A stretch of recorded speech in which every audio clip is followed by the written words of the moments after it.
Good evening. Yes, so indeed I will share some of the insights I got from these 3 years of research into the emergence of a new management paradigm, the emergence of a new way to think about, to structure and run organizations. My sense is, and I think that's a sense of a growing number of people, I'm curious if you share that perspective, is that there's something broken with the way we run organizations today. There's something just in the way we go about our management, our budgets, our targets, that feels exhausted. You might have seen these same statistics regularly. There are institutes that poll, thousands of people in different industries, different companies, about their happiness at work. And what you see is very, very predictable. In almost all of these things, you see that there's 2/3 to 3/4 of employees that say that they're disengaged from their work. They show up with their bodies, but they don't really show up with their hearts, right? And they come mostly because they have to make a living, collect a paycheck, but there really isn't much fire, much passion. And this is true not only at the lower levels of organizations where you tend to have more routine jobs where people might feel more powerless at the bottom of organizations, of pyramids. This seems to be true at the higher, even the very highest level of organizations. In many conversations I've had with very senior leaders, if you have a truly heartfelt conversation, with closed doors, almost all of them will admit that they're tired of the rat race. They're tired of the email overload. They're tired of spending their days, their weeks, their lives in meetings. They're tired of the politics that they have to play, the ego games, the infighting, the silos, the bureaucracy that happens a lot in organizations, these complicated approval mechanisms, every year another tedious budgeting cycle that you have to go through, and targets that get applied. And there just seems to be a growing sense of being tired of that game, of sensing there should be something more. And in many cases, this, I think, is linked to also a question of meaning. There's a question we often try to suppress, which is this question of, what's the meaning behind all that, right? And in, unfortunately, too many organizations, that question isn't an easy one to answer. How is what I'm doing, somehow serving the greater good, somehow serving a better world? And the way I describe it now is, kind of using corporate language, but the same thing is true in pretty much all organizations. I mean, nurses and doctors are leaving hospitals in record numbers because we've somehow turned hospitals into these, pretty soulless machines, right? And teachers are leaving the teaching profession, which is a great profession of vocation, in great numbers because somehow something is so soulless about our schools. And I think that strangely this is good news. I think that this is the sign that this is like, birth pain. It's the sign that something old is dying and that something new might be emerging.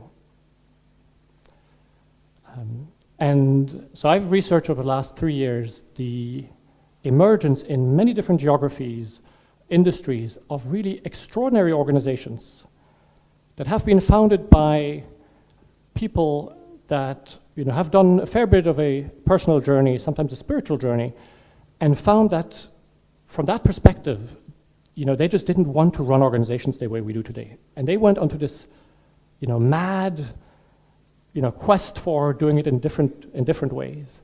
And what they've achieved is really quite remarkable.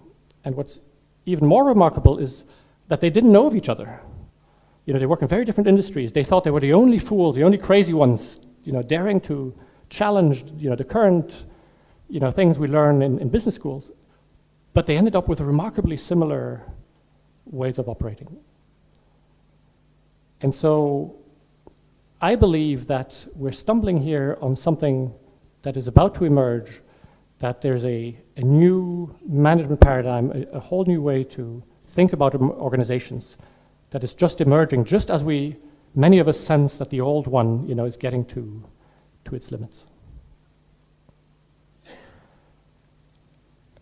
Now, when I share that I believe that there's a whole new management paradigm that is, just emerging at this moment.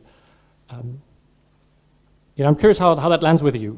If you're like me at the beginning of the research, or like, many people I share this with, this evokes two opposing reactions, right? There's one part in many of us that says, yeah, hell yes, I hope that is true.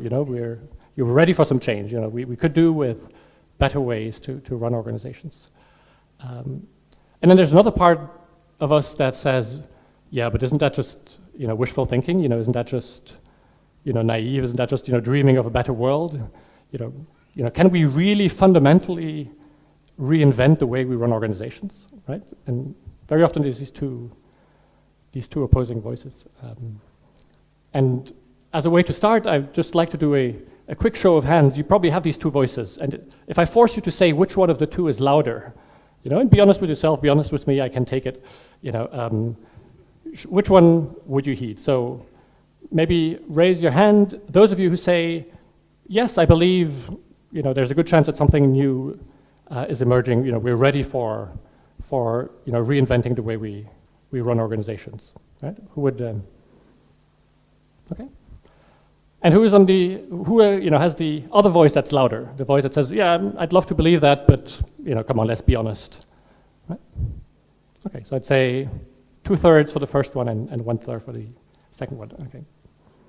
So that's enough of the second one to spend some time briefly to maybe start sharing with you why this might not be just, wishful thinking, why this might not just be daydreaming, okay?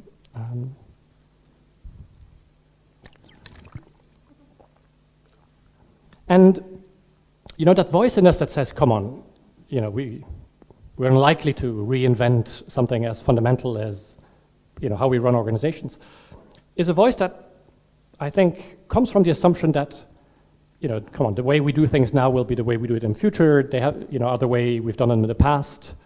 It's a kind of a extrapolation from the present forward. And we know that that's not true. We know that once in a while, humanity fundamentally shifts its thinking on some important topics. Okay, and I want to take a little detour to share a little story that I think illustrates as well. Okay, I'm not going to make a quiz. This is Aristotle, the Greek philosopher, and he wrote in a treatise in 350 before Christ that women have fewer teeth than men. Okay. Now today we know this to be rubbish, right? Women have as many teeth as men have. But the extraordinary thing is that it took 2,000 years to find out. It took 2,000 years for someone to have this crazy revolutionary idea to say, why don't we just count? Right? So we had to wait for the Renaissance, to start to get the scientific mindset that now we take for granted. Now as children, we learn, in primary school, we learn, you have a hypothesis and then you test it. Right? It's the most obvious thing in the world. It's almost unthinkable for us to think, like, how did these people think at the time? How could it just blindly trust authority? Okay? But scientific thinking just wasn't present before that time. Now, it's easy for us to look back and kind of, smile at, how silly people were then. What I find more interesting is, how might generations, down the line look at us and maybe say, oh, these people were pretty simplistic. And I think there's good reasons to believe that they will indeed think that of us. Right? And I'll take another example, taken from anatomy, and then, I'll shift to speaking about organizations. Right? So these are some neurons, some nerve cells. I have a question for you. How many brains do we human beings have? Right? How many? One? Did the clever ones say two, kind of, the right brain and the left brain? Well, it turns out that, science tells us, today at least, we know that we have 3 brains. We have the massive brain in our head, but we have a fully functioning, differentiated autonomous brain in the heart, and we have a brain in our guts. They're smaller, but they're not that small, right? The brain in our guts has the size of the brain of a cat. And the brain in our heart has, the size of the brain of a mouse, of a laboratory rat, that we use often to simulate how humans behave. And these three brains work independently of each other. And what is fascinating about this, A, that we don't know, right? How come we don't know, even though that's, it's just a matter of fact. And the more extraordinary thing is that we've only found out about these brains in the middle of the 1990s of the other two brains. Even though we could have discovered these brains, 100 years earlier, because all you need is a corpse, a knife, and a very crude microscope, and you see these nerve cells, right? That they're not hidden. And so when they were discovered, people were asking the question, how come, we haven't found out about them sooner? And the most convincing answer, I think, that was given is that in our current worldview, we believe that for any system to operate, we need one boss, right? We need someone in command. And so for the human body, we have that brain, and that's good. The idea that we have three brains working in distributed intelligence, where no one is the boss of anyone else, somehow doesn't, it's just unthinkable. And so scientists had found this brain, so let's not look for another one.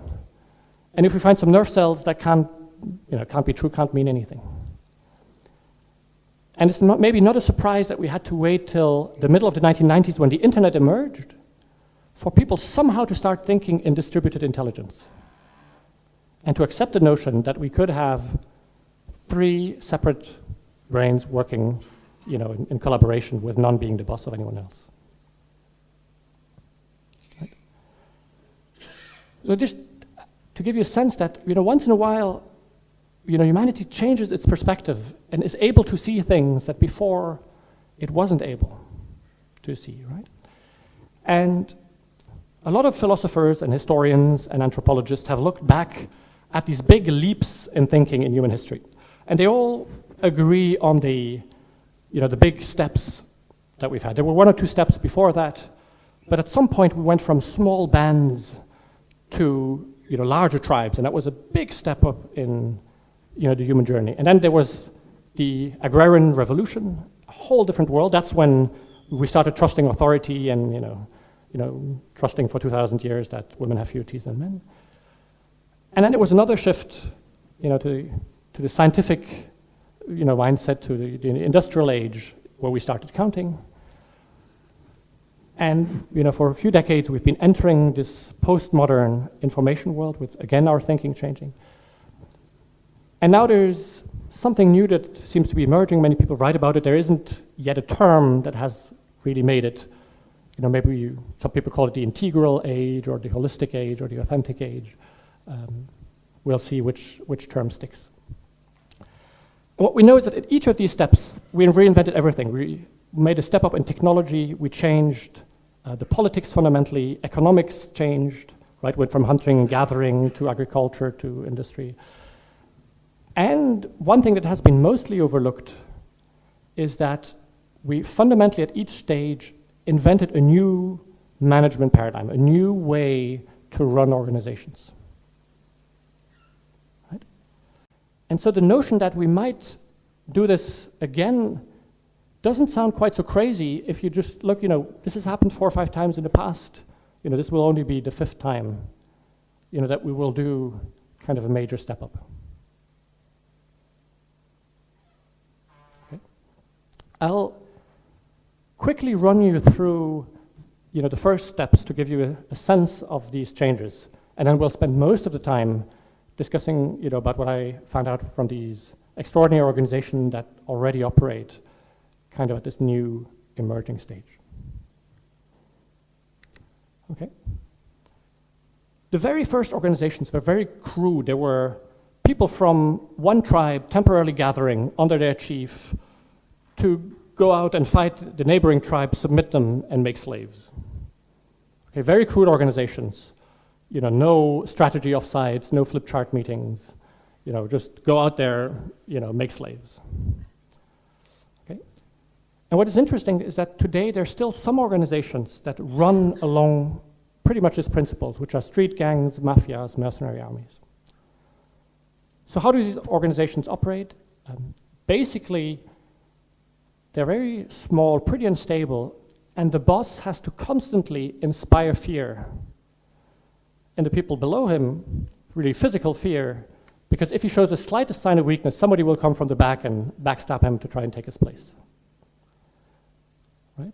So very, very informal, very, very much fear-based. And so, the metaphor, if you want to think about these organizations, is they're really like wolf packs, right? You have the alpha wolf, that always projects power until he gets old, and then a younger wolf comes and, and kills him.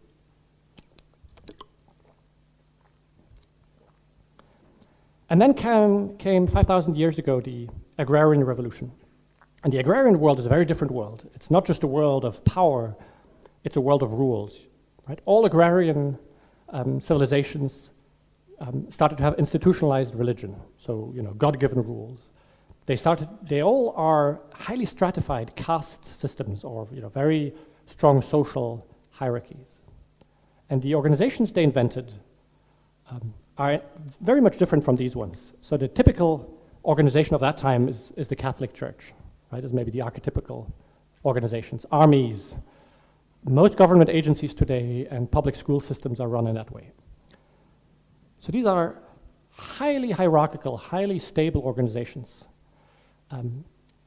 And compared to the previous ones, they came up with two extraordinary breakthroughs.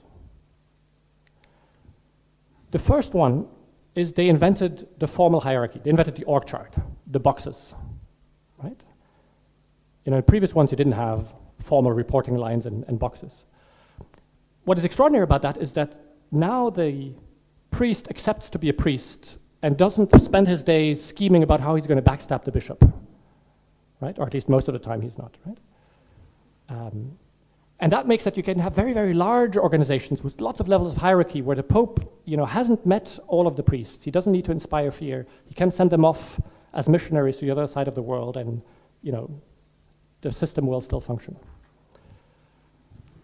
And the second major breakthrough is replicable processes, right? With agriculture, we learned, how next year's harvest will be planned ahead, like last year's harvest, like previous year's harvest. The Catholic Church next year will do the same thing it does this year as it does last year, as pretty much as it's done 100 years ago. Public schools will do next year, teach the lesson plan pretty much the same way they've taught it this year than they've taught it last year. Right? And if you take that together, these organizations are able to do things that the mafias, etc., were totally unable to even think about. These kind of organizations have built cathedrals that take 200 years to build. They built pyramids, they built irrigation systems. They just are able to tackle things that were just of an order of magnitude that was unthinkable before. And that is a general pattern. Every new stage of organization is just dramatically more powerful than the previous one. I'm giving you really a very quick tour. If you're interested to dive deeper into it, the first part of the book is detailing that out in more detail. So I hope you bear with me as I just give you kind of a whirlwind tour. And then came, this big breakthrough where the scientific breakthrough, the Industrial Revolution, where we started counting teeth, right? Instead of, trusting authority. And so in that worldview, the world isn't given by God anymore with immutable laws. It's actually a very different world. The world of the Enlightenment is a world that is a complex mechanic. And the more I understand that world, through scientific inquiry, the faster I am to understand the world, the more profit I can reap. If I'm faster than my competitors, then more profit for me, right? So this is a worldview of constant innovation, constant optimization, constantly going faster to gain profit, market share, or personal status, personal wealth. So, these orange organizations, the colors come from one of these philosophers. He's given these stages colors, and this stage is called orange. Most multinational organizations, Wall Street, the consulting firms, operate from that model. And again, these came with fantastic breakthroughs compared to the previous model. The first one is these organizations invented innovation. In the previous ones, pretty much no innovation. All of the prosperity that humanity has had over the last 100, 150 years comes because organizations have innovated. Right? So all of the wealth, all of the increase in in our expected living comes pretty much down to this. And so these organizations have invented stuff like R&D departments. Right? So the Catholic Church doesn't have an R&D department. The public school system, unfortunately, doesn't have R&D departments. Right? They invented product management. They invented marketing. They invented project teams, cross-functional task forces. All of that comes from this here. Another huge breakthrough is the notion of accountability. Right? In the previous organizations, bosses simply tell people what and how to do. You don't even need to measure anything. I just tell you what to do. Priests don't have KPIs. Right? Here, suddenly, there's a big, big innovation, which is, hey, as a boss, I will give you a target, but then how you achieve that target, as long as you stay more or less within legality, I don't really mind too much. Right? So the whole management by objective, with all of those innovations, 360 feedbacks and budgets and targets and annual appraisals, right? Incentives, all of that, comes from here. So all of the HR processes are linked. And the third major breakthrough, which we take for granted now, but is meritocracy. In all previous organizations, the Pope was always from a noble family, and priests were from the peasantry, right? And a priest would never dream of becoming a Pope. That was just not, right? And now suddenly we have this idea that, the mailroom boy can become the CEO, Basically the one who's cleverest at counting the teeth, right? He should make it to the next level, right? Which is a huge liberation on the scale of human history.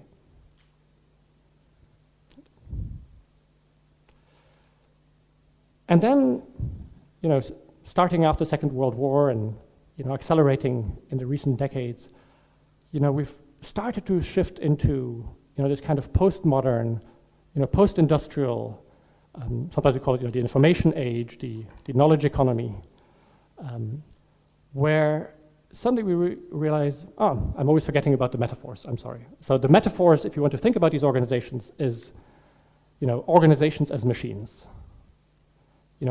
It's funny if you look at it, how much engineering language we use for how we run organizations today, right? We design and redesign an organization, right? We pull some levers and we, pull the accelerator or hit the brakes, or, there's just so much from engineering language that has made it into organizations, right? Now the downside of that is somehow, if you think about it, it's that basically people are a bit like cogs, right? And you need to align them really, really well so that they all work perfectly well together. That, in this worldview, that's what great leaders should do. And in the postmodern worldview, where it's really a lot about information and knowledge, there suddenly, the shifting such that, people aren't just cogs.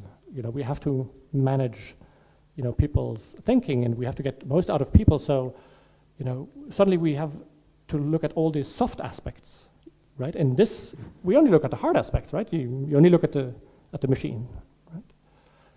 And so, you have then these incredibly powerful culture-driven organizations that have been written a lot about, right? Organizations that really say, for us, it's all about culture. There's a famous sentence, right, that says that, culture eats strategy for breakfast, right? It's Peter Drucker who said that, and the idea is, if we have a powerful culture, if people just love coming to work, if the people are just happy, if people are passionate, then, everything else will be all right. We'll have a great strategy. But the other one is not true. If we have a great strategy but people are not passionate, then not much will happen. Right? And so the breakthroughs have all to do with the soft side of things. So these organizations are very, very committed to their culture and to their values. And the values, in these organizations, people aren't cynical about the values because they really, really mean something. They're fanatical about empowerment, the idea that you should push things, decisions to the lowest kind of level. And then a whole discussion about we should step away from purely the shareholder model, and we should go to this kind of stakeholder model where we put, suppliers and customers and employees all on the same level. Right? And this is a revolution that is still ongoing, and there's lots of research that seems to indicate that, again, these organizations pretty much dramatically outperform, the orange organizations. Okay, and so the question then becomes, oh no, again, I forgot the metaphor. So the metaphor, if you hear leaders of these organizations talk, it's funny how consistently they talk about we are a family.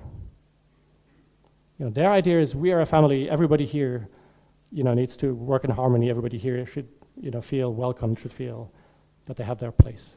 It's a very, very strong metaphor that these leaders use. Right, so we've had organizations as wolf packs, organizations as armies, organizations as machines, organizations as families. And then the question is, what's next, right? And so over the last 3 years, I've been spending a lot of time identifying and then studying in great depth a number of organizations, 20, 30 organizations, and 12 in particular depth, that are pretty large organizations. They all have several hundred, most of them several thousands people, that already operate on something that is just totally new. And as I told you, what struck me is the degree to which, even though they don't know each other, they operate in very similar ways. So I really believe that we're hitting onto that new level.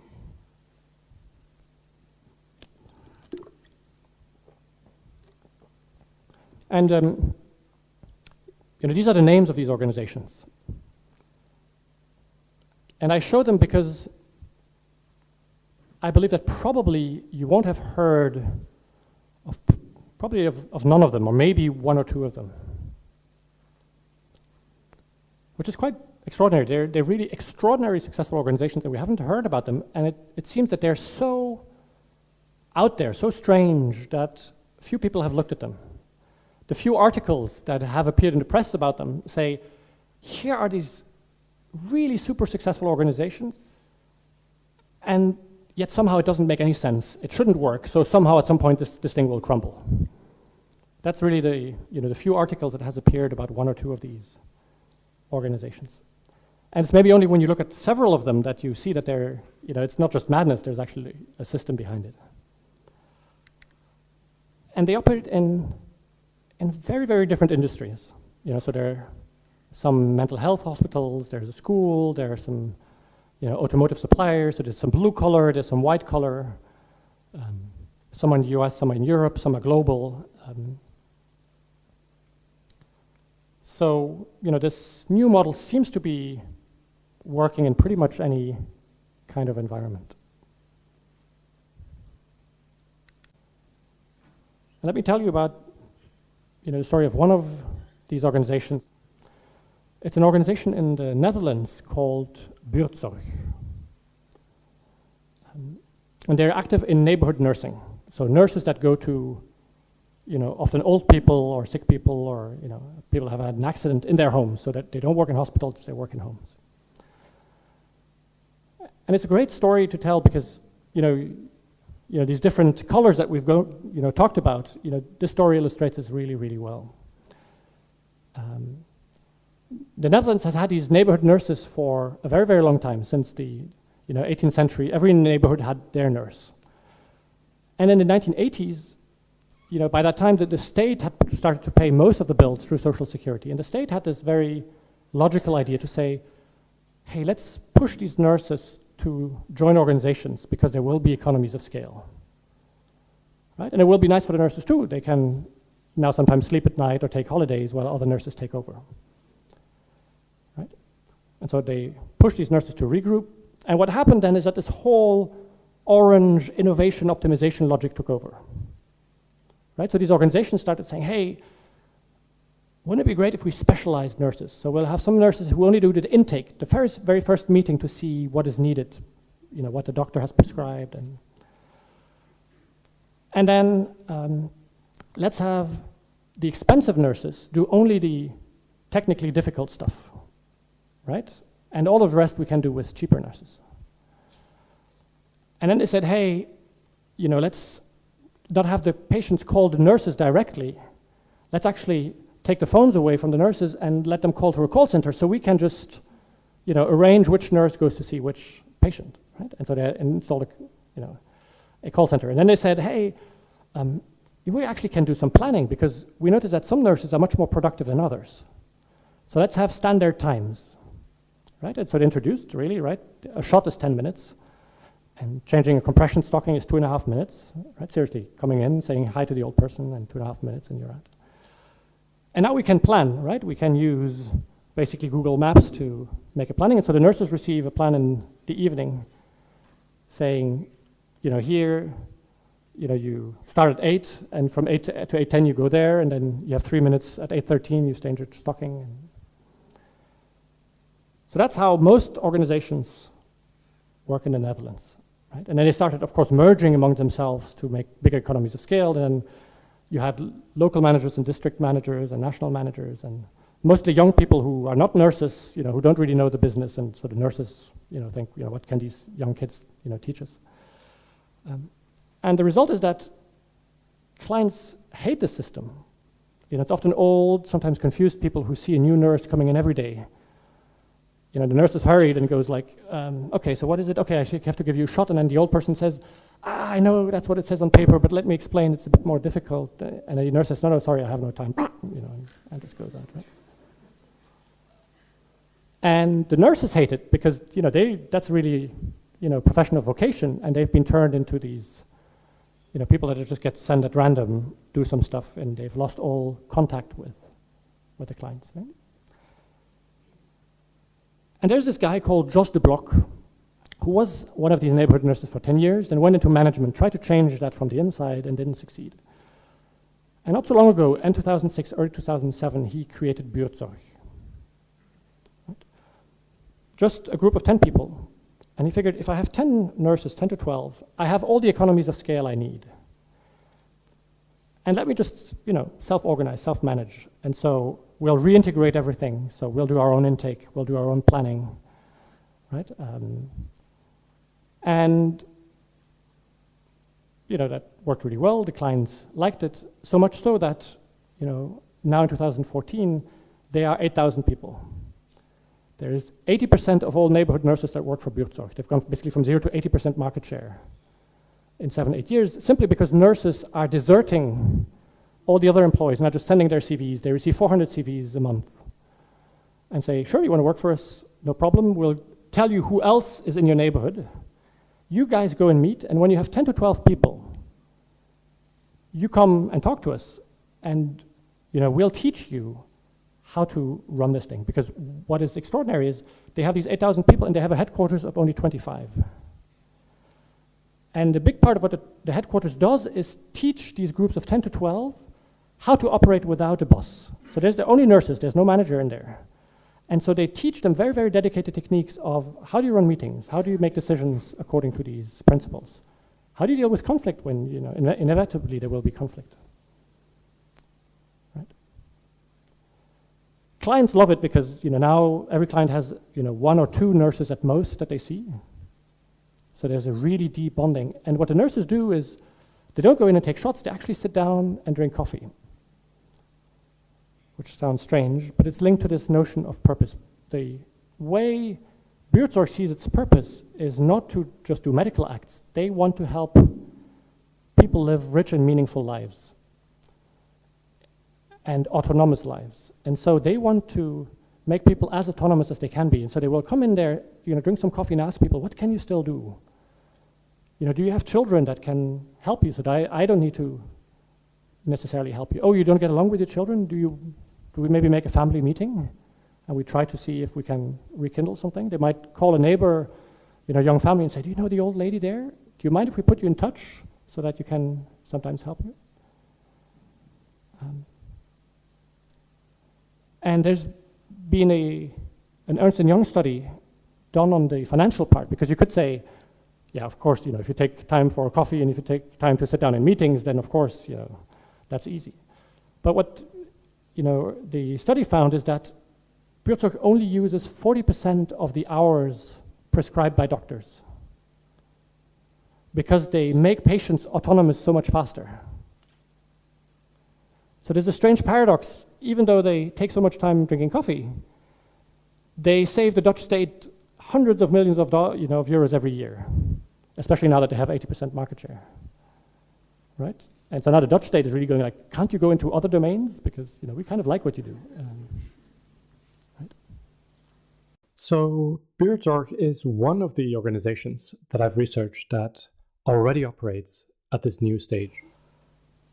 And again, these organizations come with a number of breakthroughs, right? And I will briefly tell you about the 3 breakthroughs I've seen that are common to these organizations. The first one is self-management. So these organizations manage to operate at very large scales. Some have thousands, tens of thousands of employees, entirely without the pyramid, entirely without anyone being the boss of anyone else. And I know that sounds extraordinary. It sounds like a recipe for chaos, right? How could you ever run a large organization without hierarchy? I mean, that just doesn't make any sense. By the way, I wasn't expecting this when I started the research, right? My idea was, I think we've all grown up with this idea that, maybe we can have a group of 4 or 5 people working without a boss. Okay, that's okay, 4 or 5 people. But as soon as you're more than that, come on, right? You need a structure, you need a boss. And what I found out is that the truth is, yes, you need structure, but no, you don't need a boss. This is really a place where we need to upgrade our thinking, right? Basically the story of going from 1 brain to 3 brains. Let me suggest a different way to think about hierarchy in organizations, which I think is more truthful. And it's the following. It's that hierarchy kind of works okay in environments with low complexity. Then hierarchy is doing okay. So if complexity is low, you can have a pyramid. But as soon as you have high complexity, hierarchy is simply out of its depth. Because you see, hierarchy always stacks up in a pyramid and pushes all of that complexity up to the top. And there's only so much complexity that the few people at the top can handle, can work with, right? And actually, if you look at all truly complex systems that exist in the world today, they all operate with mechanisms more powerful than hierarchy. Okay. Let me give you an example. The global economy, right?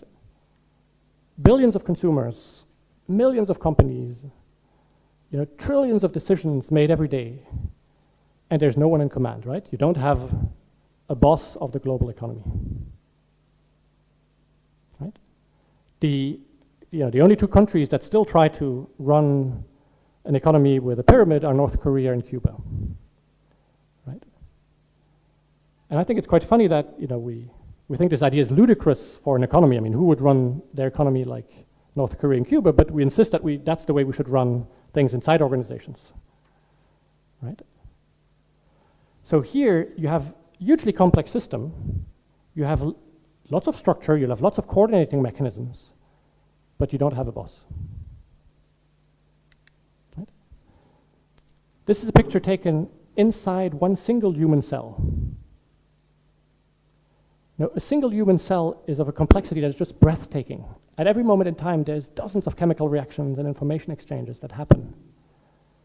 And all of that happens wonderfully. And within the cell, there isn't a boss. There's structure, there's coordinating mechanisms, but there's no boss. Take the human brain, 85 billion cells, 10 times more than humans on the planet.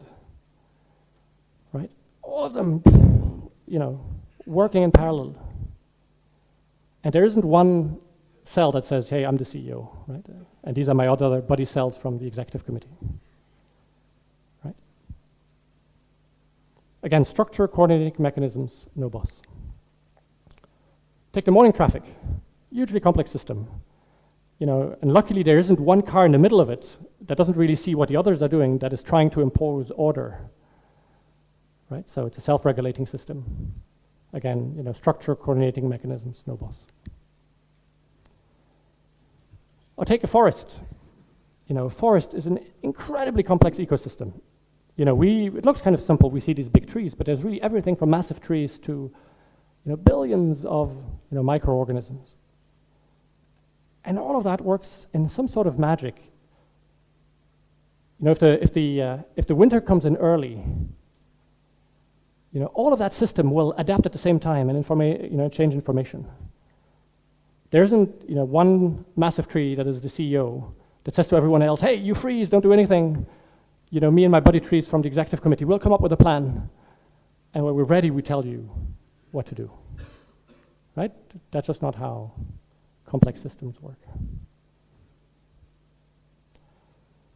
And so I have no doubt that as the world is becoming more and more complex, we will naturally have to shift the way we run organizations to principles that underlie all of these complex systems.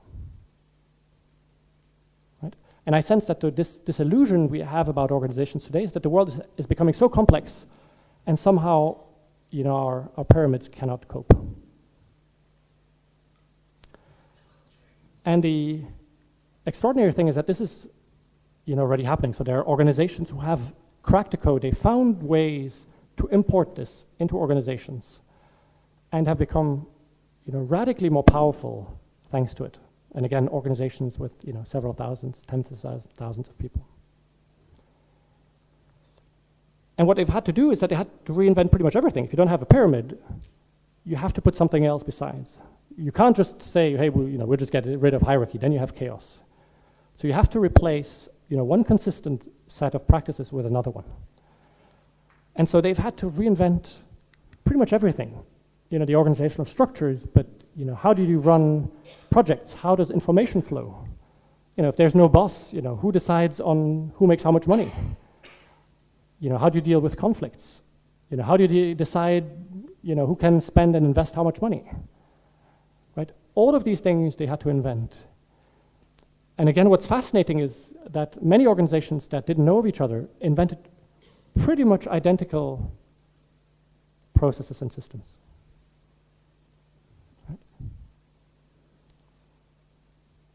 So I'd love to show you all of them, but I'm just going to pick one or two, and maybe at the end, if we have a discussion, we can ask me about some more that you are interested in. But I just want to give you a sense of how is that even possible, right? Because if you're at the place I was at the beginning of the research, there's probably a voice in you that says, come on, that cannot just, can't be possible.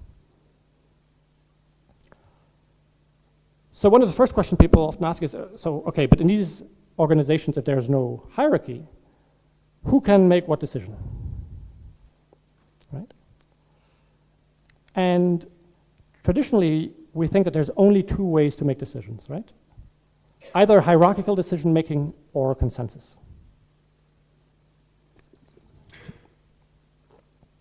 So top-down decision making, we might not like what the boss decides. The boss might make a stupid decision. It might trigger all sorts of politics to try to influence that person, but at least someone makes a decision and we can move forward.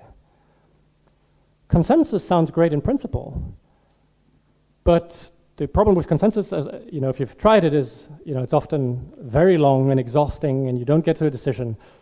And in the end, everybody is just frustrated, and somebody says, can someone please make a decision, whatever it is, I don't care, but at least we make a decision. And in many organizations, by the way, we're a bit in between, right? We're theoretically in the hierarchical decision making, but we somehow want people to feel included, so we do a bit of both. And running large organizations without hierarchy is only possible because these organizations have invented a third way to make decisions. One of these organizations, AES, 40,000 people, called it the advice process, and I think it's a good word for it. The advice process is somehow transcends these two. Somehow the the best of both worlds. So the way advice process works in principle is that any person in the organization can make any decision, including spending company money, under two conditions. They must have sought advice from people who have expertise, and they must seek advice from people who will have to live with the decision, who will be impacted by the decision. Okay? So if I'm a machine operator, and this happens a lot in these organizations, I can decide to buy a new machine that costs 300,000 euros or a million euros. And what I need to do before I make that decision is I need to talk, maybe someone from finance who can tell me about, financial calculations. I might need to talk to an engineer that has an idea of the whole flow of things, and I have to talk to my colleagues who will have to operate the machine with me. Right? But I don't need to seek any approval, and I don't need to integrate what people say into watered-down consensus. So if you've thought my advice, at the end you can say to me, hey, Frederick, I've really listened to what you said, but for these and these reasons, I've decided to still do something different. Right? And the reason this works so well is two things. One, it's a process of collective intelligence. People have to collect the intelligence of people with expertise and people that will live with the decision, and really think about it before they make a decision. But it stays an individual decision. So if I feel strongly about something, I can just make it happen. No one can stop me. I seek advice, I think about it, I make a decision. So you have organizations where everyone is empowered to do whatever they feel is necessary. So imagine just the kind of energy that liberates. And it works remarkably well because at all times we are on different sides of the equation. So sometimes you come and seek advice from me, and I really hope that you will take my advice into account. So when you come to ask me for advice, I really think about it hard before I discard it. Right? And people know that one of the few ways to get kicked out of these organizations, is if you don't respect the advice process, is if you just, randomly go and make decisions, because then, you're putting in peril the whole system. Right? And we can talk later about how do you actually kick out people from organizations when there is no boss, right? That's a whole different question. Okay, so one fundamental innovation, a whole new decision-making mechanism.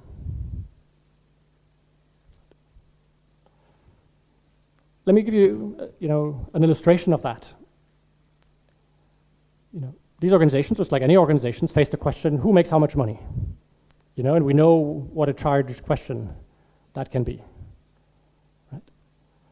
So in today's organizations, it's a boss who tends to decide, if people get a raise, or how do you divide up, a pot of bonus, among the people that report to you. Now in these organizations, there isn't anyone who is the boss, so how do they go about it? The most beautiful process I found is from an organization called Morningstar. And Morningstar is a company that was started in the 1970s by a guy called Chris Roofer.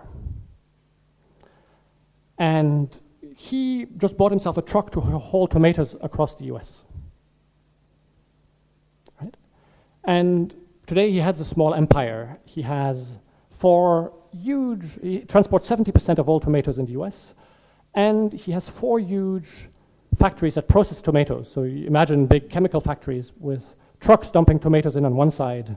Every minute a new truck comes by, and there's tomato paste, ketchup coming out of the other side. And he produces 50% of all tomato paste in the US. So if you've ever had ketchup or pasta or pizza in the US, you've certainly had his products.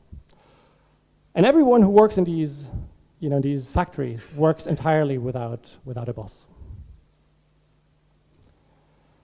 And so here's how they go about, salaries. Once a year, if you work there, you write a letter in which you state, I grant myself a raise of X%. 2%. And then you state all the reasons why you think that is justified. Okay, and you put in behind that the sort of 360-degree feedback. They have a beautiful system for that. And then every plant elects a committee that puts all these letters side by side, right? And the only thing that this committee does is give advice. This is the advice process. So they might say to you, hey, you haven't given yourself a raise. You've just given yourself, inflation adjustment. You've actually taken on responsibility. I think you should raise your salary by 2%. And to me, they might say, hey, Frederick, your 7% raise, sounds a bit generous. When we compare that to your colleagues, 3-4% might be more in order. And then you and I are free to do whatever we want. You can raise yours, I can lower mine, but we don't have to, it's just advice. But what happens in these organizations is that all information is public. So if I decide to keep my 7% raise, even though a bunch of colleagues advised against it, I have better proof next year that I'm really worth it. Right? And what Morningstar shows is that people are incredibly good estimators of the salary. So there's roughly 1% of people where the committee says, hey, I think you've been too generous. Most people know, And what is extraordinary about the system is that it forces everyone to grow up. Salary isn't a topic there. People don't talk about it. People don't waste any time. If you don't like it, raise it and see what happens. Right? So all of the strategizing and haggling and complaining kind of falls away. Everybody is just an adult, There's something about our hierarchical relationships where we behave a bit like children that just nag their parents for, more candy. Right? And all of that falls away. People just have to grow up. Right?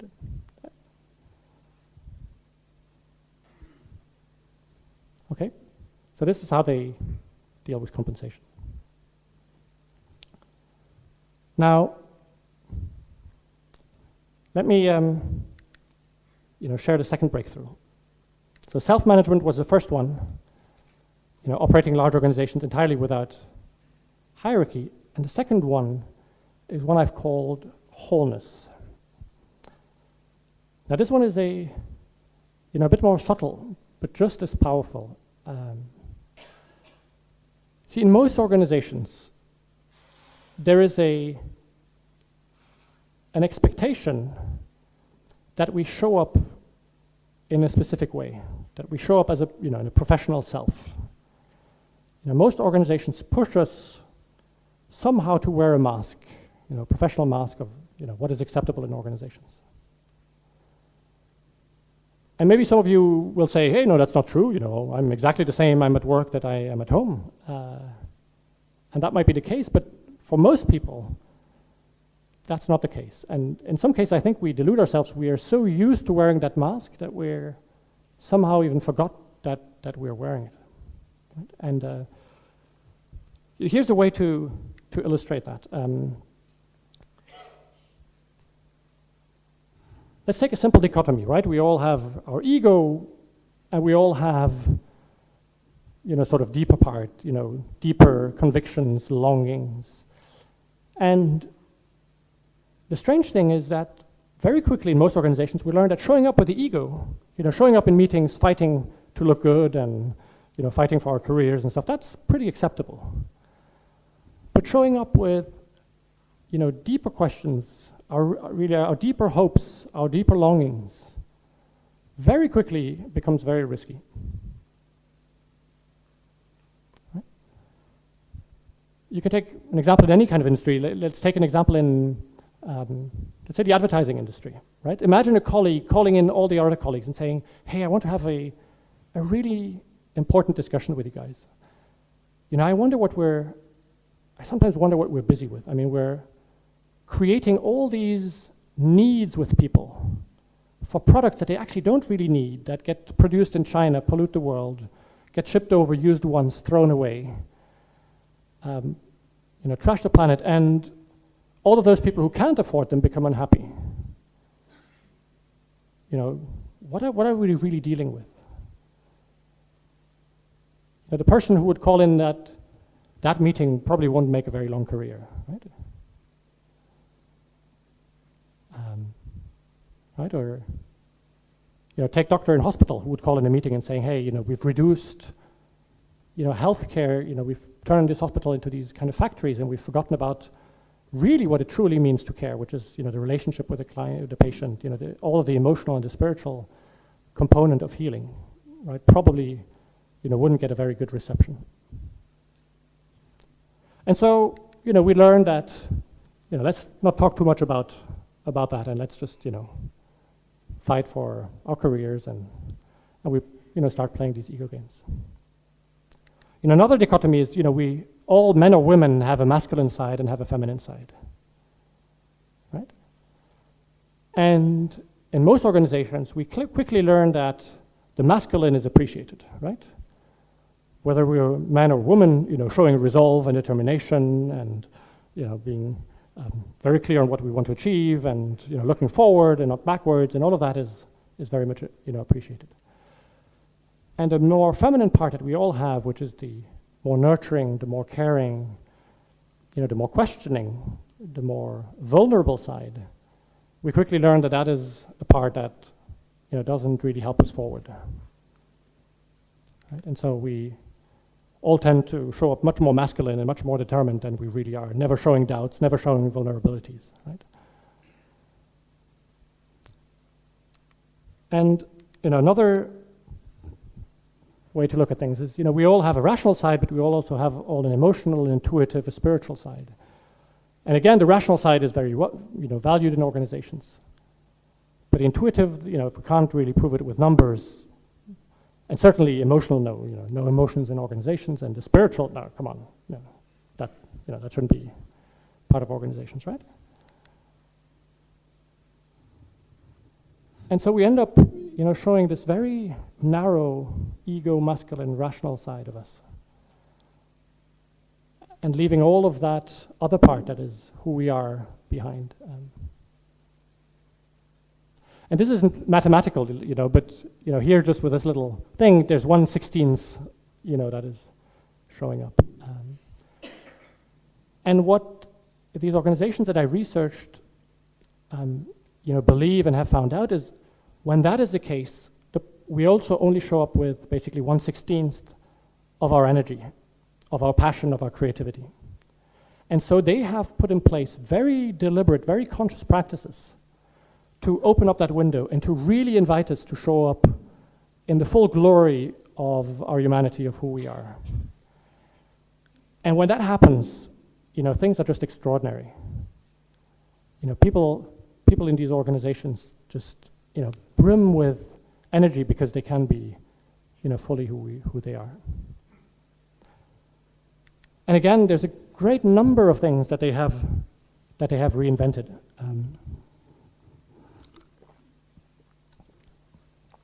It really starts with the one in the middle, that they've created a safe space. Like, if we want to drop that mask and if we want to show up as, you know, all of who we are, we have to feel safe, right? Because when we show up fully, you know, we show who we are, we're vulnerable. And so these organizations have put in place a lot of practices to make it really safe to be yourself. And then they've changed all of the HR processes, right? You know, often today, the kind of lying starts at recruitment, right? At recruitment, we try very strongly to show only some parts of us and not others, right? So it already starts there, but, you know, and how we give feedback and how we do performance evaluations and how we run meetings. So all of that, they have rethought them to invite us to be truly human, right? Let me give you, you know, a few examples of that.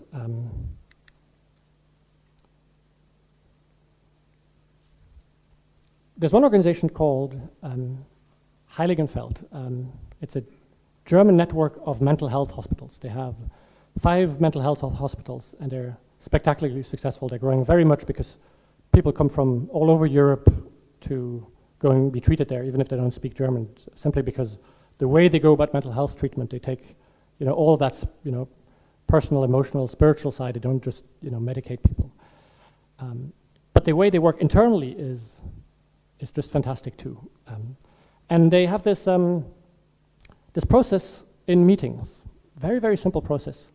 And it goes like this. In every meeting room, you have these sort of hand symbols, right? You might have heard these. And at the beginning, there's a ritual question, who will take these, right? And so one person will just be a volunteer, he participates in a meeting. And that person has just one additional role next to participating in a meeting is whenever he or she feels that someone is speaking from their ego, somebody is trying to win an argument just for the sake of winning an argument, or is fighting for his own career, or is fighting for his own group, that person then has a very simple task and is to do this, right? And they really do it. And you notice how long it takes for this to decrease. And the rules of the game is, while that lasts, hey, it rings in the back. While that lasts, everybody is just supposed to be silent for a minute and just ask themselves, who am I trying to serve? Am I trying to serve me, myself, my career, my team, or am I here in service of something greater? I love this practice. It's just one of great many practices, but what you find is all of these organizations have a meeting practice, because meetings tend to be these moments where we're in public and where egos tend to come out, right? We don't want to look stupid in front of colleagues. We don't want to say something and then be contradicted. And what you have at Heiligenfeld is that people rarely have to use them anymore because people are so used to that. What I've seen there is that when people only go to grab them, somebody will say, "Oh yeah, come on, okay, you're right. I'm sorry." And so you have meetings without ego. I mean, how cool is that? Right? I know I've been part of some meetings where the only thing you would have heard is this, right? Where there wouldn't have been anything else.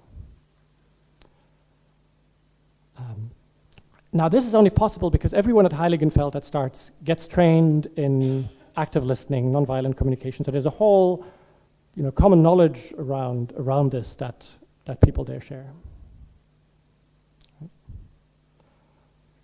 Let me give you another practice which I think is just very beautiful. It's a school in Berlin, a secondary school, public school, that's truly extraordinary. One part that's extraordinary is that the whole school is self-managing. So the children are self-managing in their learning, the teachers are self-managing, even the parents that are very involved in the school are self-managing. But what they've really nailed is how can you invite adolescents to be truly themselves, right? And that's adolescence is really this period in our lives where we wear often not one mask, but so many different masks, right? Because we so much want to conform to some image. And one of the reasons students learn so little at that time is because they're so busy investing in their masks that they're not learning. And so this school has lots of beautiful practices, and one of them is this one here. They gather every Friday afternoon for 45 minutes, the whole school, teachers, students. They start by singing a song for 5 minutes, which puts everyone in tune. And then they have this practice where it's an open microphone. Anyone can walk up to the microphone, say something, student or teacher. And there's just one kind of rule is you walk up to the microphone to either thank someone or make a compliment. And what happens there is that basically people tell mini stories, right? When they go to thank someone. And people always think, that they tell stories about the other, people that you thank, but actually what they reveal is something about themselves, right? So you have these adolescents that go out there and say, hey, on Thursday morning I was really down because I had a fight with my parents, and Sophie, you just picked me up by saying this and that, and I really want to thank you for that.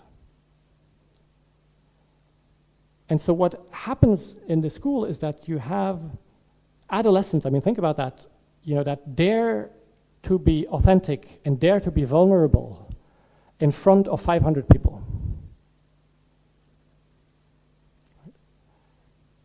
You know, it's truly mind-blowing. And what happens is in this school, you don't have violence problems, right? And children are just, you know, so passionate to learn because, you know, in this school, they're accepted in the way they are, right? There's a deliberate thinking about how can we drop our masks? How can we, you know, speak and show up fully and dare speak about what matters most to us.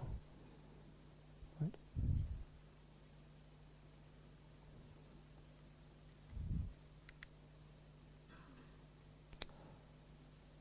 So, first breakthrough, you know, large organization entirely without management. Second breakthrough, very deliberate practices to open that window and to invite everyone to show up fully, which, you know, just brings a level of passion, of creativity, of energy that is unprecedented.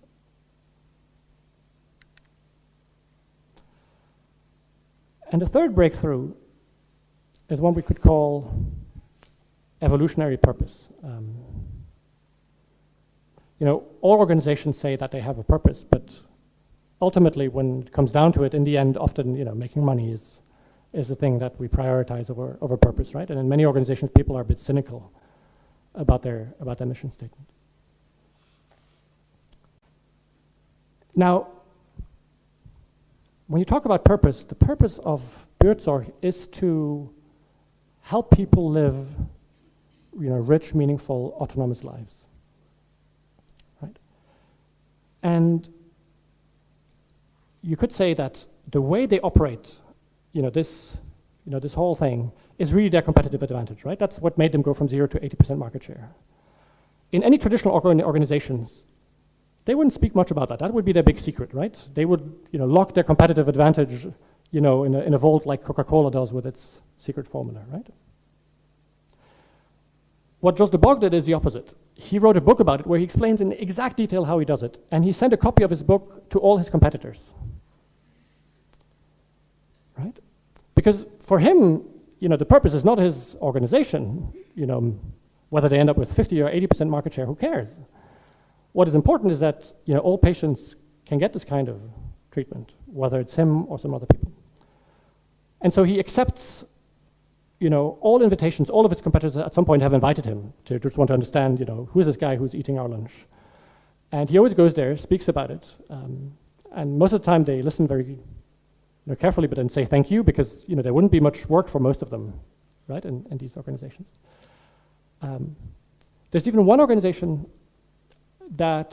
called Zorgaccent, who was very interested and has really gone down this route, and Jos de Bog and another guy are doing active consulting for that competitor. And so far he's never sent a bill. He's just said, I never thought about it, right? So as really an illustration of how important, how fundamental purpose is when you take it seriously. So that part about purpose is still pretty easy to, I think, to understand. But it gets a bit more wild than that. You see, in most traditional organizations, we have this paradigm that the role of leaders is to, determine a vision, a strategy, and then some, execution, some implementation plans to get there, right? That's the role of leadership, right? And, makes perfect sense, right? How could it be in any other way? When I started this research, that just totally made sense to me. But the leaders of these organizations say, no, that's not how it works for us. What they say is, that perspective, that leadership is about, vision, strategy, execution, that makes sense if you think that the organization is an inanimate system, an inanimate object. If you think that the organization is like a machine, then of course, you need to program it. The machine, if you don't tell the machine what to do, the machine doesn't do anything, right? Or if, another metaphor we often use is, the organization is a ship, right? And the captain needs to set a course, and then everybody else can set the sails, and if all the sails are aligned, then we go into the right direction. They say, no, we don't believe organizations are machines. We don't believe that organizations are ships. We actually believe that organizations are like a living being, like a living system. We believe that the organization itself has a sense of direction, has a creative spark, has something that it wants to manifest. And our role as leaders is not to sort of arbitrarily say, hey, this is the direction where we need to go. But our role as leaders is to listen to where does this organization want to go? Okay. So here I might be losing some of you, right? So the role of leadership is to say, where does this organization naturally want to go? And let's just align with that, because if the organization wants to go there, if I try to go here, we'll just exhaust ourselves fighting what we're naturally called to do. And that reflects itself again in a whole host of practices that these organizations do differently. Going from strategy to change management and planning and budgets and setting targets, all of that again is quite different. So for instance, none of these 12 organizations that I researched in depth has a strategy. And all of them are really outrageously successful organizations, and they don't have a strategy, which sounds crazy. They have a very clear sense, a very clear intent, like Buurtzorg.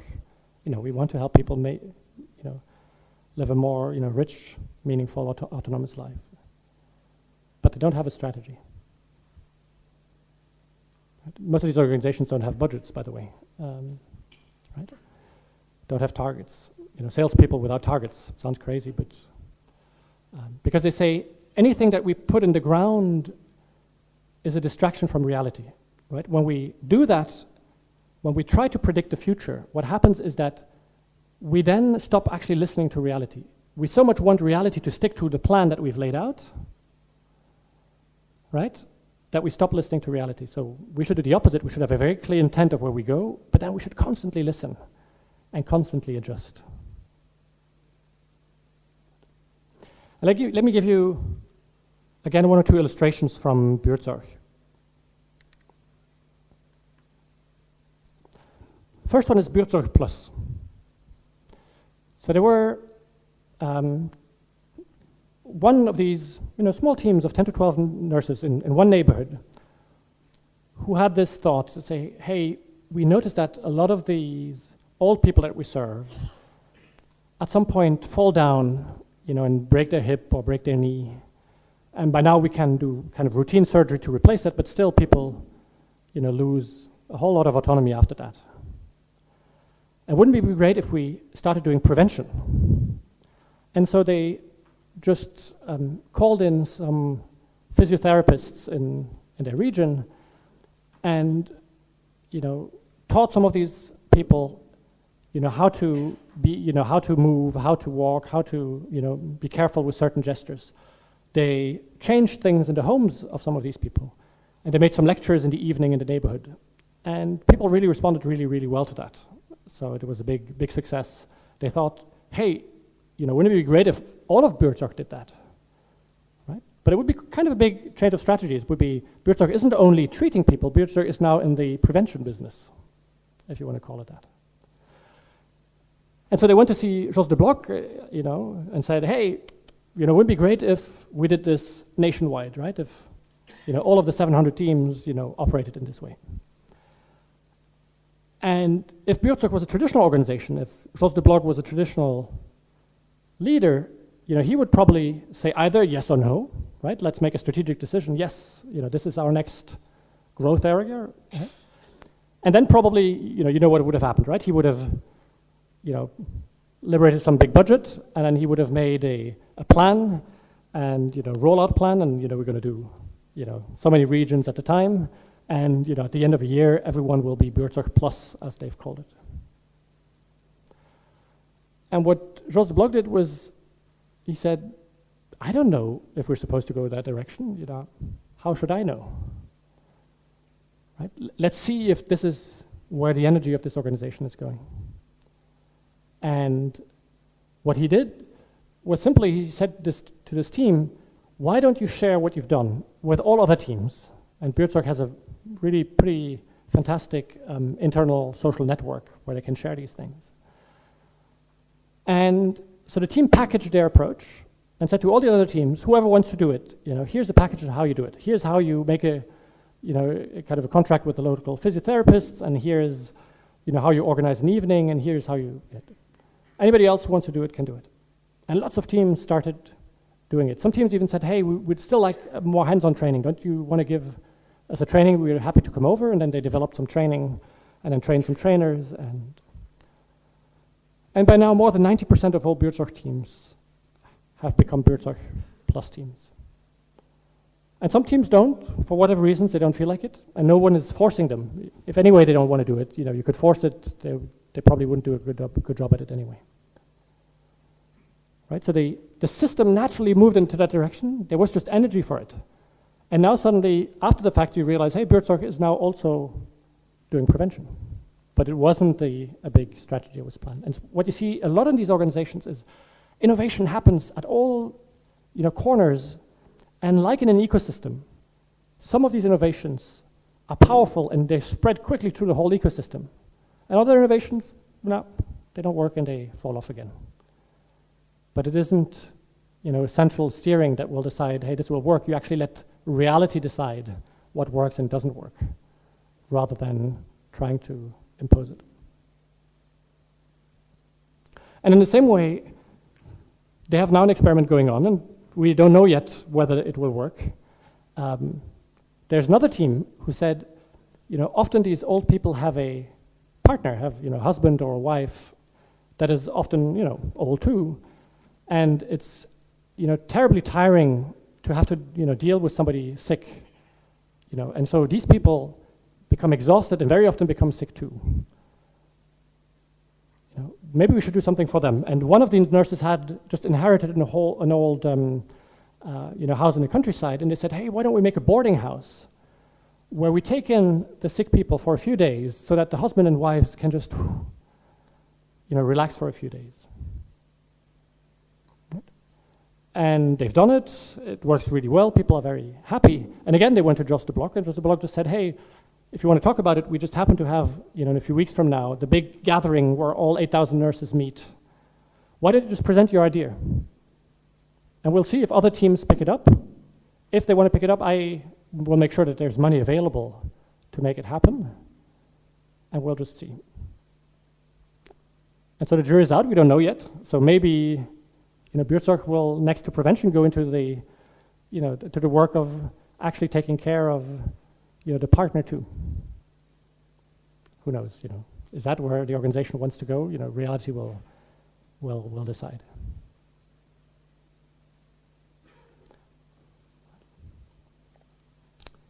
So that's, the third breakthrough is, not playing God anymore, but just listening to what wants to happen. And so this is the summary of what I wanted to share with you today. So, it might not be crazy to think that there's a new way to run organizations that is coming up, even though it sounds so different from what we're used to.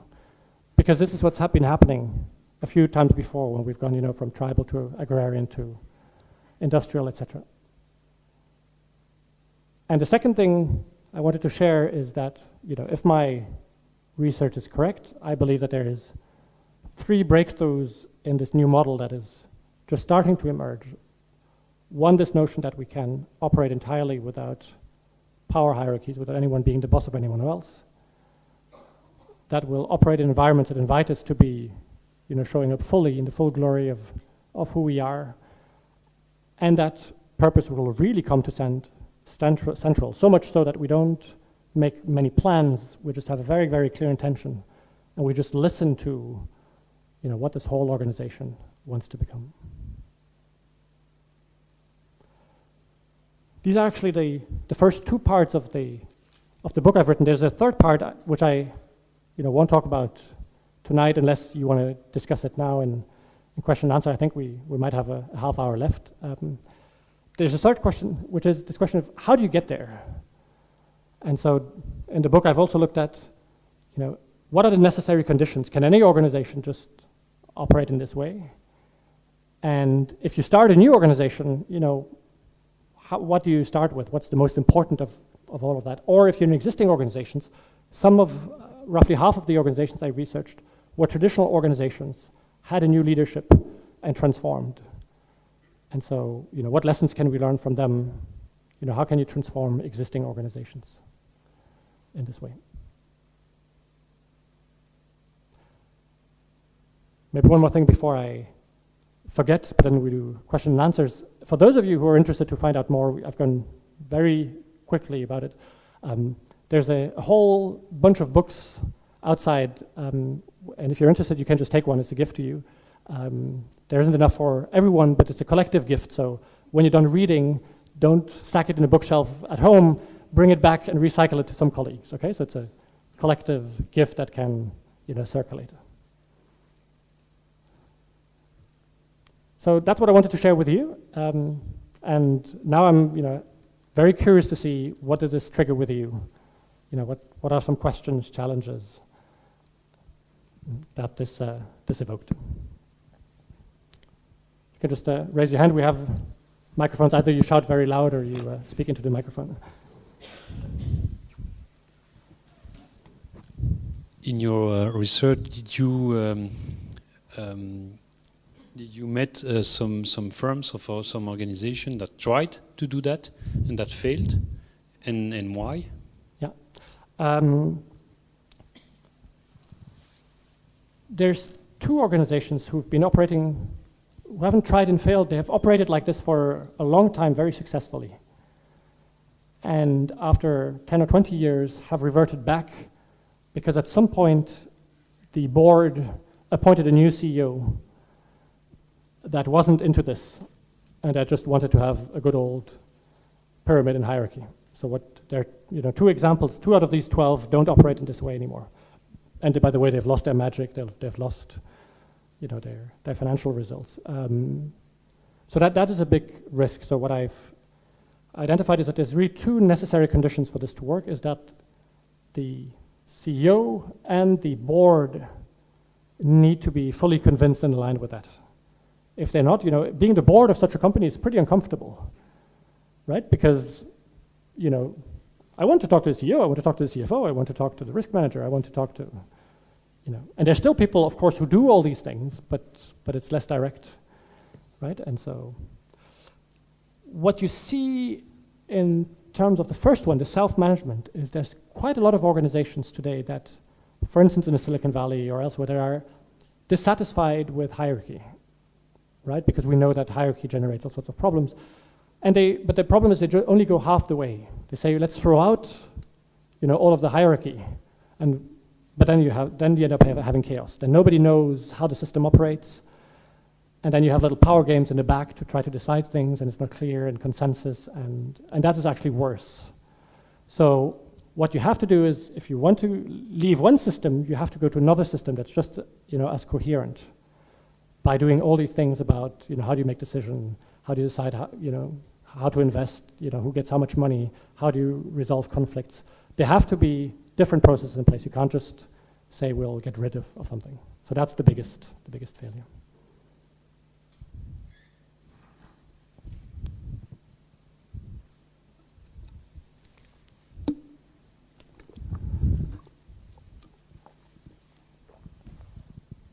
Well, I have 2 questions, in fact. First question is, do you think this kind of organization is possible for a bank? Are there any sector which could not apply this kind of organization? And the second question is, are those 3 elements really necessary, all of them, or 1 or 2 of them could be also good? Thank you. To your first question, so in my research, I haven't come across a bank that works like this. So the jury is out. I don't see any reason why it couldn't be the case. Let's take, AES was a is a 40,000 people company, electricity generating company. So they have power plants everywhere in the world. Huge success story. They started basically with 0 people in the 80s, and they grew very, very quickly to 40,000 people in 32 different countries, really Tanzania, Uzbekistan. And they, a little bit like banks, they run very, very sensitive equipment, right? Running power plants or distribution grids is very, very sensitive equipment. So they have all of the same compliance problems, regulators, the maintenance. I mean, you have to have 100% uptime, in these industries, right? And they've managed to operate entirely based on the advice process. So, I don't see why it wouldn't work in banks, but there's no example to show it or to prove it. And to your second question, very good question. Yes, you don't really need to do all three. And some of these organizations, so for instance, Buurtzorg is very strong on all three. Morningstar, the tomato company, is incredibly strong on the first one. They've really nailed all of these processes. I mean, they're just beautiful. And the other two, they're not very far ahead. So you can, but what you see is, if you do all three, they build on each other. So for instance, this thing of Buurtzorg, of saying, hey, let all of these 700, 800 teams innovate. And as soon as one innovation seems to work, let's see if it catches on. Is part of that evolutionary purpose. We don't know what the purpose is. It just cross-fertilizes. Is made possible because of the self-management, because they have all these small teams. If you had a classical pyramid, it would be much more difficult. Or take another thing, like, in pyramids, power is by definition limited. That's why, we all want to move up the ladder, right? We want to, and that we know generates all sorts of things, right? We play games and we try to look good in front of our boss, and we don't really say the truth to our boss, and and so that piece, if you get that piece right, you're already halfway there for wholeness. Right? It's so much easier in an organization where you don't have to play all these games, to be showing up whole. But there are some organizations. There's 2 or 3 organizations in my research that still have some parts of the pyramid, but have put in place some of these aspects of wholeness, even without, the fact that, they still basically have a good old pyramid.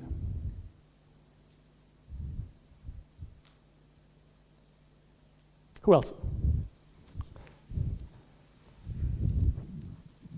Do the clients of those organizations see and feel the difference?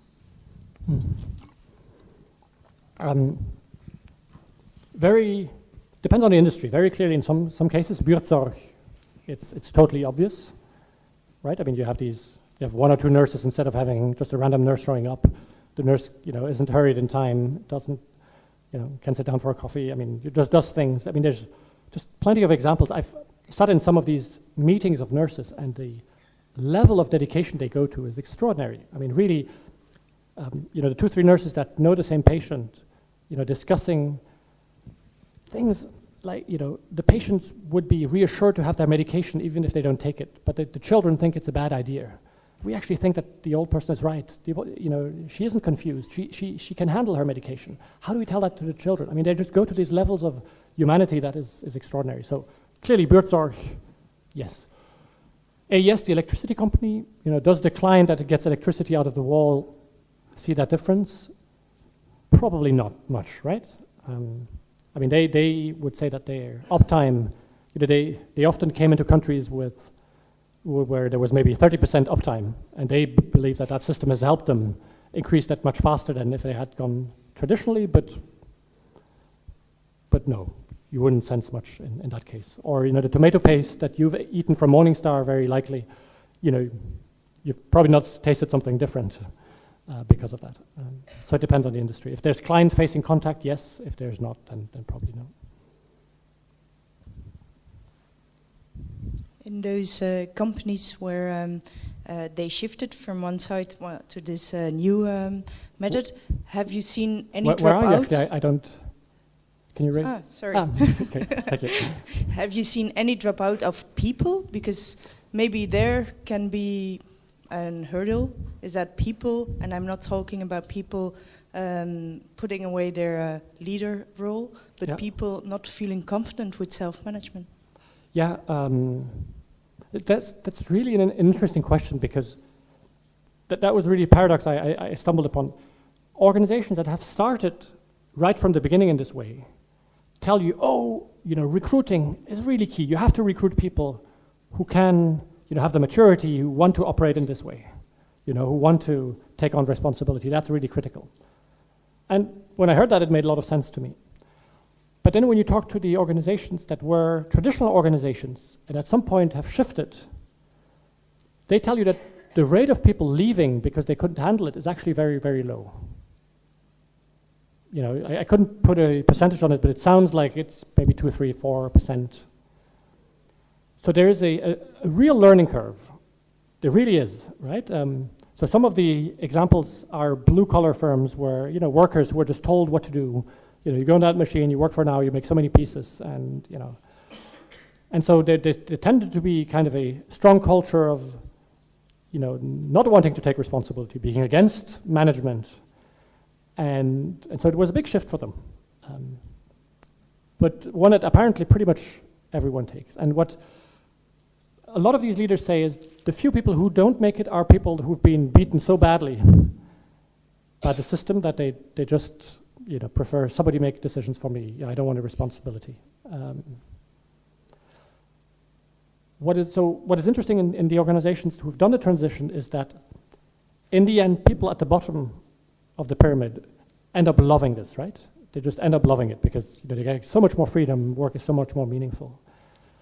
And the difficult thing in the beginning is middle and senior management and all these staff functions, right? Because most of these organizations, I think I told you, Buurtzorg, 8,000 people, 25. AES with 40,000 people in power plants in 32 countries had a headquarters of 200.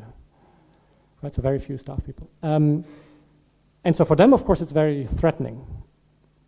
And some people leave because there might not be enough work to go around, but what you see is that a lot of people who in the beginning fight these changes because they say, hey, you can't tell me that my role of management didn't make sense, right? Basically what you're saying to people is you used to manage, well, we don't need that anymore.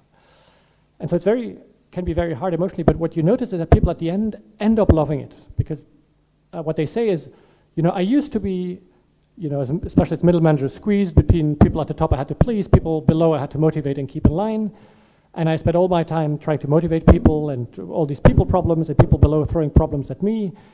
And people, staff functions pushing decisions down, which don't always say it makes sense to me. And now I can finally go back to doing creative work again. I can just do work, One of the fantastic things is that people in these organizations nearly don't sit in meetings, right? Because all of these alignments and these PowerPoints don't happen. There was one case for me which was dramatic, which was the CEO of it's a publicly listed company in Florida. They're leader in making hydraulic valves, so very, engineering, manufacturing kind of organization. And, notice that their meeting rooms are always empty. People use the advice process, just go around, talk with each other, or send an email saying, I plan to make that decision. Any comments? If there's no comments, I just make that decision. And so I asked to see his agenda for the week. And in that week, he had 4 meetings, and 2 of them were with me. Right? But he does real work. He just, goes out there, talks to people, and, so as a CEO, he actually takes on roles and initiatives, just like he would do. And so for him, it's actually much more fun than, he had been a very senior executive in a traditional company, and he finds this much more fun. Did that answer your question? Cool.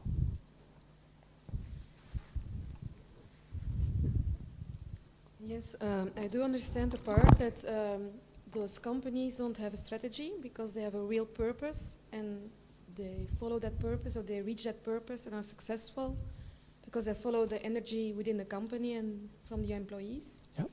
What I'm having more difficulties to follow is they don't have budgets because resources are limited. Yeah. So it depends on the company. Some companies really don't have budgets. If you take this company, Sun Hydraulics, making hydraulic valves, publicly listed company in the US, they don't have budgets, but the board, of course, asked them for one, so they quickly make one A4, which they give to the board, but which no one inside ever sees, because they have to. But some organizations do have minimum budgets. What they actually do is to say, let's only make budgets for decisions where we need to have forecasts. So for instance, there's this French automotive supplier. They need to supply raw material contracts, right? So they have to make some sort of estimate, right, of how much metal they will use. And so for that, they make a very rough budget. And the way the budget goes is they ask all teams, tell us what you think you'll make, we'll add them up, and that's our budget. So you don't go through the rounds of top management saying, hey, but that budget isn't really as good as we expected, so raise your targets, and then people, grudgingly, and people actually aiming lower because they know they will raise it, so they play these games, right? So all of that is, kind of disappears. So there's budgets to the degree that there's actual predictions that you need to make. But so what they don't do is follow up months by months and say to people, hey, why are you 10% below budget? Can you explain? And all of that falls away. The idea is, if people self-manage, if people feel powerful, can just make any decision, if people show up fully and can be themselves and be creative, and if they have a noble purpose, people just want to do good work, right? You don't need to say, hey, that's your target, why are you below? If you're below, there's probably a good reason. There's a story that I think illustrates this really, really well from Brian Robertson, a guy who founded Holacracy. And he says, let's imagine we would run a bicycle in the way we operate companies. I think it's a beautiful metaphor. He says, what would happen is we'd have this committee, right? That would make this 3-year plan or would make this budget, right? That would plan into the future. We want to exactly go there, and we do this by going this, and then this, and then this, and then this, and would calculate everything up front, all the milestones. And would calculate the exact angle at which we need to hold the thing, and then after exactly so many seconds, we need to do this, and then 2 minutes later we do this, right? And we calculate that. And then we go, and we close our eyes, and we try to follow exactly the plan, right? And what of course happens is something in reality wasn't quite as we expected. There's a small hole, or there's a stone, and we fall over, right? And then we know exactly what to do, right? We need to first probably fire the person who did the calculations, and the next time we need to calculate even better. That's what he says, right? So that this doesn't happen again. And what he says is, of course, we don't ride bikes in that way. Bikes, when we ride them, we know exactly where we want to go. And then what happens is we just go and we put all of our senses, conscious, unconscious, the wind on our muscles, everything in alert, and constantly adjust to what is happening. Right? And that's how these organizations operate. Right? So I know it's a bit strange, right? I mean, I had a few months in this research to get used to this. I'm throwing it all out at you, so I'm not surprised if this is new. And I'm thinking of your old life. Are the consultants moving towards advising about these new ways to function? Yeah, so a lot actually. There's so the book is doing surprisingly extraordinarily well, and in the emails and stuff I receive, there's a lot of consultants who want to go in this direction. Actually, there's many more consultants than there is CEOs ready to go that road. So there's all these consultants that are like, do you know a CEO who would be ready for this? So yes.